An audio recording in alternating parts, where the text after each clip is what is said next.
"We sold your ring for $25,000, my parents said, smiling as if they had just done me a favor. I was lying in a hospital bed, weak from surgery, hooked up to monitors, and barely able to sit upright. Their words pierced me sharper than any needle. My engagement ring, gone. For a few seconds, I thought maybe the medication was fogging my mind. I blinked hard, waiting for them to laugh and tell me it was a cruel joke. But no. My mother's smile lingered, and my father nodded as if they had accomplished something noble. My chest tightened. That ring wasn't just gold and diamonds, it was a promise. Ethan had saved for months to buy it. He had slipped it on my finger one chilly evening under the glow of city lights, his hands trembling as he asked me to be his wife. That ring carried not only financial worth, but a lifetime of meaning. "Why?" My voice cracked, fragile but laced with anger. My mother tilted her head, as if surprised I didn't immediately thank them. "We needed the money. Your brother's graduation party had to be perfect. You understand, don't you?" Perfect. The word echoed in my mind like broken glass. They had traded my future, my symbol of love, for balloons, music, and champagne. I clenched the hospital blanket, forcing myself not to scream. Every part of me wanted to rip the IV out of my arm and demand they fix this, but I couldn't. I was too weak, too cornered. So instead, I stayed silent. My silence wasn't submission, it was survival. As they continued talking, explaining how everyone had admired the extravagant party and how proud they were of pulling it off, my mind drifted elsewhere. I thought of Ethan's face if he found out. Would he blame me? Would he see me as complicit in their betrayal? The hospital room smelled of antiseptic and humming machines, but all I could hear was my parents' casual tone, as though selling my ring was no different than selling old furniture. My heart pounded in my chest, but I forced my face blank. If I showed them how deeply they'd hurt me, they'd win twice once by taking the ring, and again by taking my peace. So I let them talk. I let them smile. I nodded faintly, pretending I was too tired to argue. In truth, I was already building a plan inside my mind. They thought they had silenced me, but really they had awakened something in me I hadn't known before. As soon as they left the room, the tears came. Hot, bitter, silent tears rolling into the pillow. But beneath the grief was something else. Clarity. That ring represented more than love, it represented trust. And now I knew just how fragile that trust was when placed in the wrong hands. I stared at the ceiling and whispered to myself, "This isn't the end. They'll regret underestimating me." The heart monitor beside me beeped steadily, grounding me in the reality that I couldn't fight them right now, but soon I would, not with screams or violence, but with calm, calculated strength. I thought about Ethan again. He had always believed my family was warm and supportive. He admired them. That illusion had to be shattered, but I needed to do it carefully. If I handled it wrong, they would spin the story and make me look ungrateful. The image of my mother's proud smile burned in my memory. She thought she had won. My father thought he had justified the theft. But I was their daughter, and they had forgotten something vital. I had inherited not only their stubbornness, but also their cunning. By the time I closed my eyes, exhausted, I knew one thing for sure: silence was not weakness. Silence was my weapon. And when I finally spoke, it would be at the moment they least expected it. If you've ever felt betrayed by the very people meant to protect you, you know the kind of pain I felt that day. It's a scar that runs deep. But scars also remind us of our strength.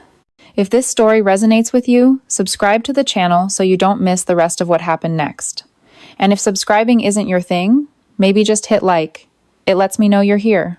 Because trust me, this is only the beginning. When I was finally discharged from the hospital, I returned home with a hollow feeling in my chest. Ethan picked me up, carrying my small overnight bag as if it weighed a ton. He held my hand in the car, asking how I felt, but I couldn't answer. My throat was tight. Every time I looked at the empty space on my finger, the truth burned hotter. My parents had stolen from me not just money, but trust, dignity, and a piece of my future. At home, Ethan set me gently on the couch. "You've been so quiet," he said. His eyes searched mine for answers. He thought it was the pain from surgery, but I knew the pain was much deeper. How could I tell him? How could I explain that while I was recovering, my own parents had smiled as they sold away the symbol of our love?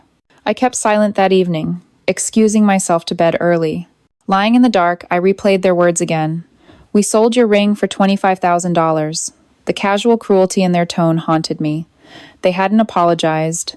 They hadn't looked guilty.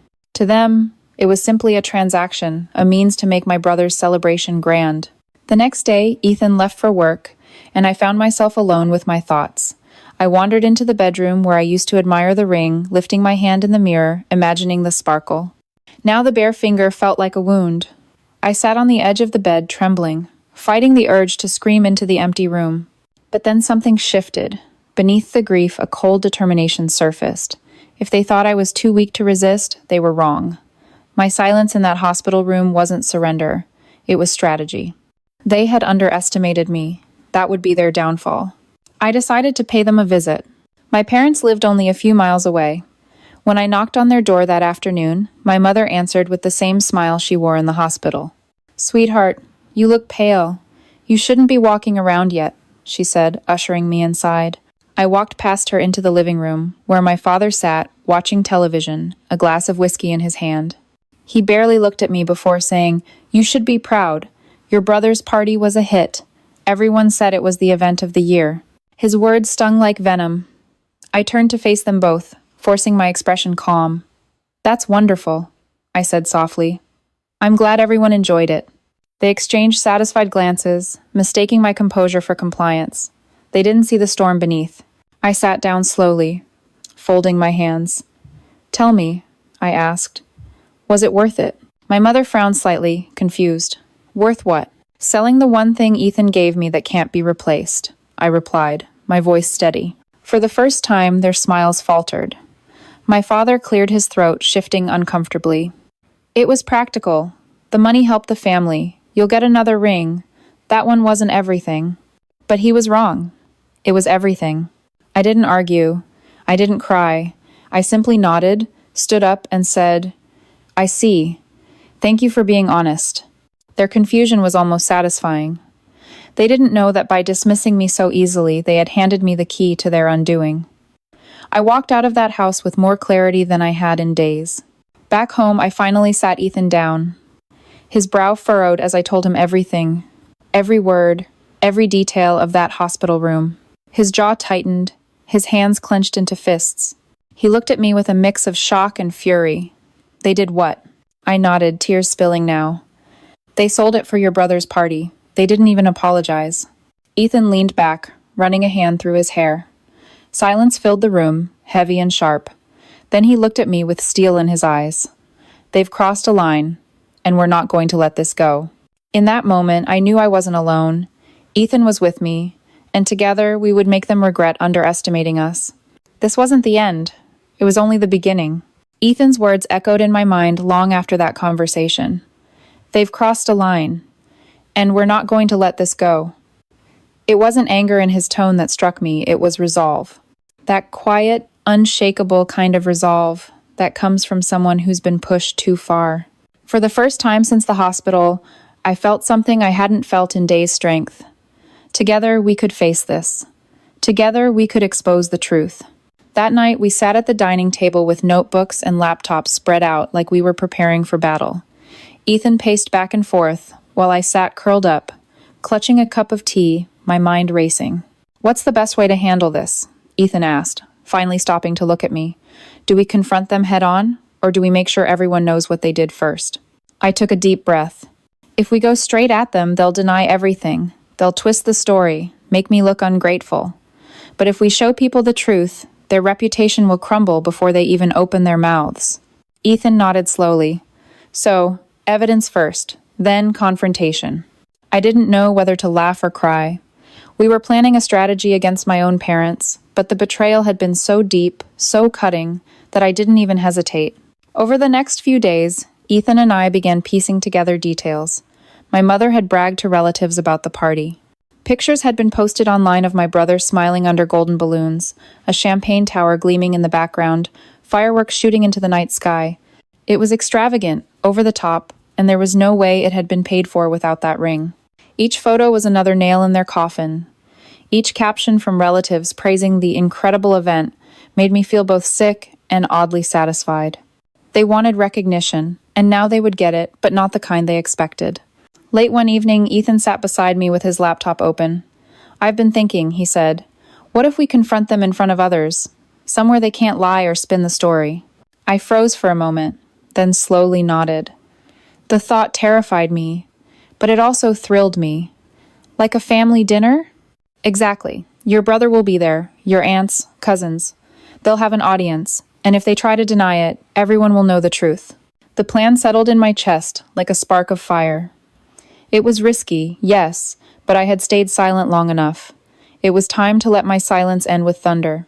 In the days leading up to the dinner, I practiced what I would say in front of the mirror. I kept my voice calm, steady, but firm. I repeated the words until they felt like armor. I wouldn't scream, I wouldn't cry, I would simply lay out the truth and watch it burn through their carefully crafted facade. When the night finally arrived, Ethan and I drove to my parents' house. My hands trembled in my lap, but Ethan squeezed them gently, grounding me. "No matter what happens tonight, you're not alone," he whispered. The house buzzed with chatter when we arrived. My brother laughed with cousins in the corner, bragging about the party as though he had earned it himself.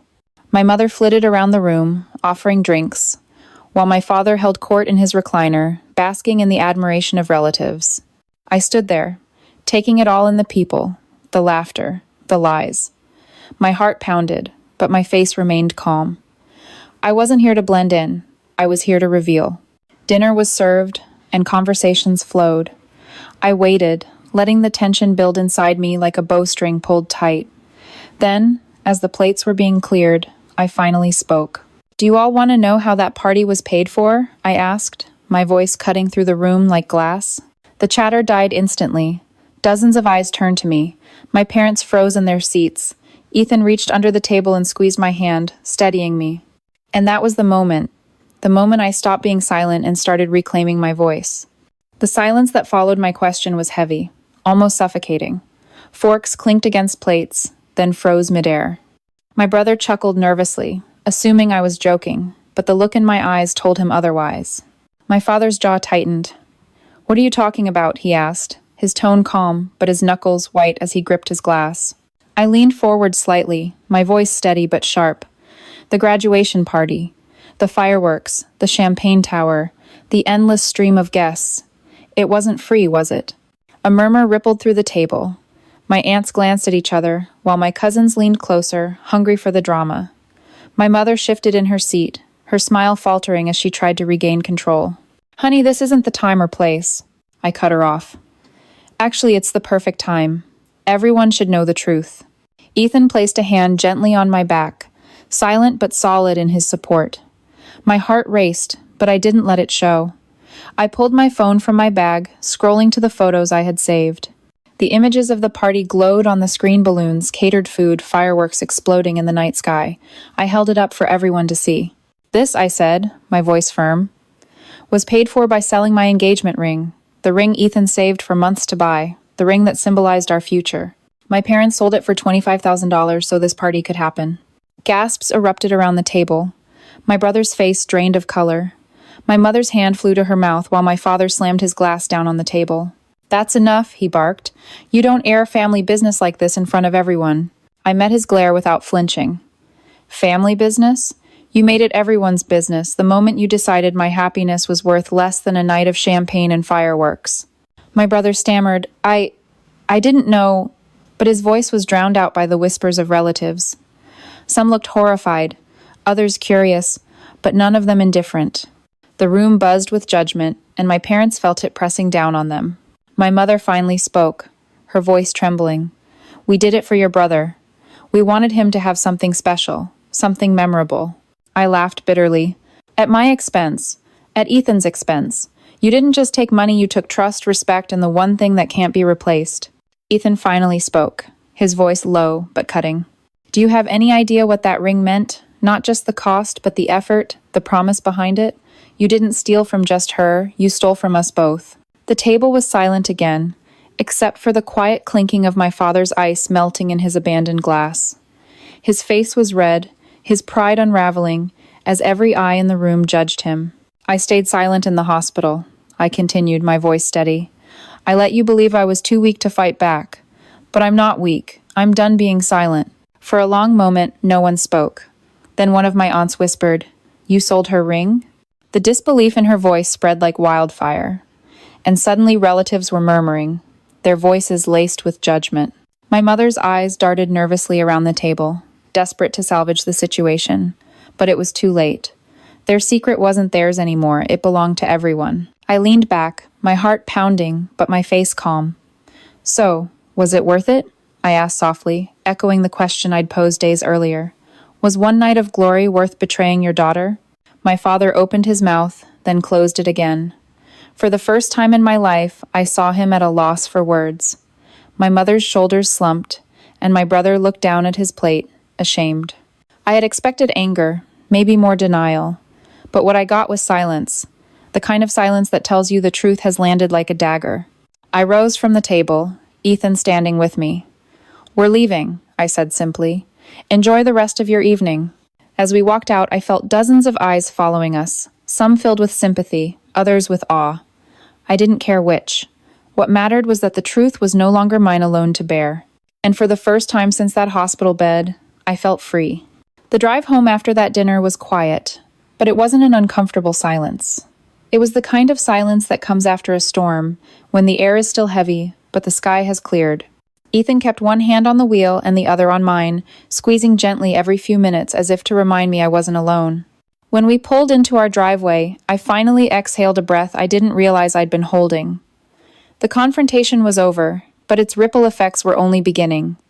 My phone buzzed nonstop that night. Some messages were from cousins, apologizing for what my parents had done. Others came from relatives I barely spoke to, expressing shock and disbelief. And then there were the calls from my parents, missed call after missed call. I let them ring. I couldn't bear to hear their voices, not yet. By morning, my mother had sent a long message. "You embarrassed us. Family shouldn't humiliate each other in front of others.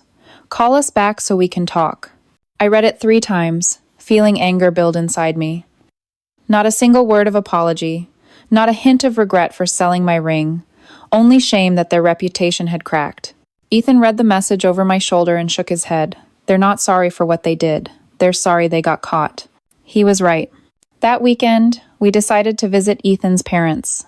His mother hugged me tightly as soon as I walked in, her warmth such a sharp contrast to the coldness I had grown up with. His father clapped Ethan on the shoulder and said, "We heard what happened. You two don't deserve this. You deserve better." The validation made tears sting my eyes, but this time they weren't bitter. For the first time in weeks, I felt supported by people who saw me, not as a pawn in family politics, but as a person worthy of respect. As the days went by, the fallout from that dinner continued, relatives whispered. Some defended my parents, saying they had acted for the family. Others sided with me, pointing out how cruel and selfish the act truly was. Lines were being drawn, and for once, I wasn't standing alone on my side. My brother texted me one night. "I didn't know they sold your ring. I swear. I'm sorry." I stared at the message for a long time before responding. "I believe you. But you enjoyed the party, didn't you?" He didn't reply. His silence told me everything I needed to know. Meanwhile, my parents kept pushing. More calls, more messages. They tried guilt, reminding me of everything they had done for me growing up. They tried denial, insisting I was exaggerating. They even tried pity, saying they had no choice. But I didn't cave. Every time my phone lit up with their names, I ignored it. I had given them my silence in the hospital as a shield. Now, my silence was a wall. One evening, Ethan sat me down. "What do you want to do moving forward? Cut them off? Or wait for them to actually take responsibility?" I thought about it long and hard. Cutting ties with your own parents isn't a decision you make lightly. But then I remembered the look on my mother's face when she smiled in that hospital room, proud of what they had done. I remembered my father's dismissive tone, as if the ring was just an object, easily replaced. "They need to understand that they lost more than just a daughter's ring," I said quietly. "They lost my trust, and unless they truly admit what they did and apologize, there's no way back." Ethan nodded, his hand tightening around mine. "Then we wait, and if they never apologize, we move on without them." The thought hurt, but it also brought me peace. Sometimes family isn't defined by blood, it's defined by loyalty, by respect, by love. And Ethan had shown me more of that than my parents ever had. As I crawled into bed that night, I felt lighter. The war wasn't over, but I had already won something precious back, my voice. And this time, I wasn't giving it up again. The days stretched into weeks, and still, the silence between my parents and me remained. Their messages piled up on my phone, unread. Their calls went unanswered. At first, it felt strange, unnatural, even to not speak to the very people who had raised me. But the more distance I put between us, the more I realized something vital. Peace doesn't always come from reconciliation. Sometimes, peace comes from walking away. One Sunday morning, Ethan and I sat on the porch, the sunlight warming our shoulders. He handed me a mug of coffee, the steam curling upward in the crisp air. "You look lighter," he said softly. I smiled faintly. "I feel lighter. For the first time in a long time, I don't feel like I'm carrying their expectations like chains around my neck." He studied me for a moment before asking the question he'd been holding back. "Do you think you'll ever forgive them?" The word forgive sat heavy on my tongue. Forgiveness had always been portrayed to me as an obligation, something daughters owed their parents no matter what. But now, staring out at the quiet street, I realized forgiveness couldn't be demanded, it had to be earned. "Maybe one day," I admitted. "But not until they understand the weight of what they did. Not until they see that this wasn't just about money. It was about trust, about love, about respect. They treated my future like it was disposable, and I can't just pretend that didn't happen." Ethan nodded, and there was no judgment in his eyes, only understanding. That was the difference. He saw me, he valued me, and he never once tried to minimize the hurt I carried. Later that week, I received another message from my mother. This one was shorter. "We made a mistake. Can we talk?" It was the first time she had used the word mistake. But even then, it didn't feel like enough. A mistake was leaving the oven on too long or forgetting to water the plants. Selling my engagement ring wasn't a mistake, it was a choice. A deliberate decision made with full awareness of what it meant.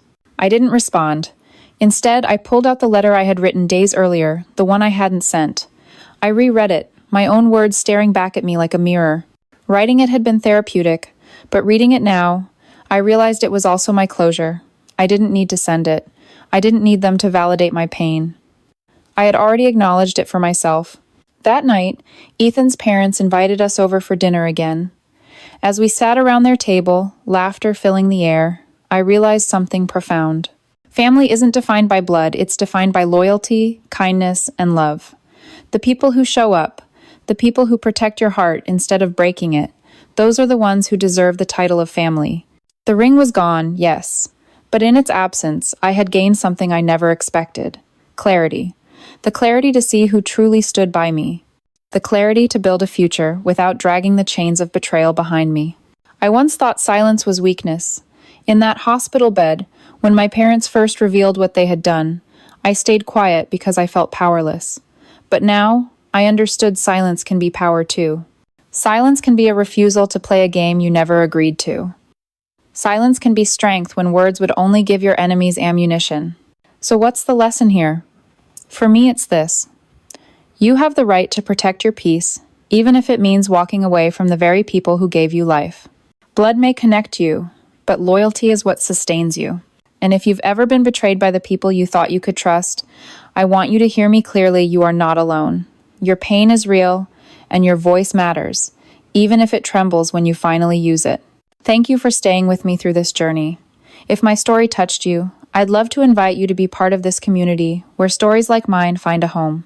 If you liked it, please consider subscribing to the channel. If subscribing isn't for you, a simple like will let me know you're here. And even better, drop a comment below, share where you're watching from, so we can all see how far these stories reach. After all, your story might just be the one that gives someone else the courage to speak up.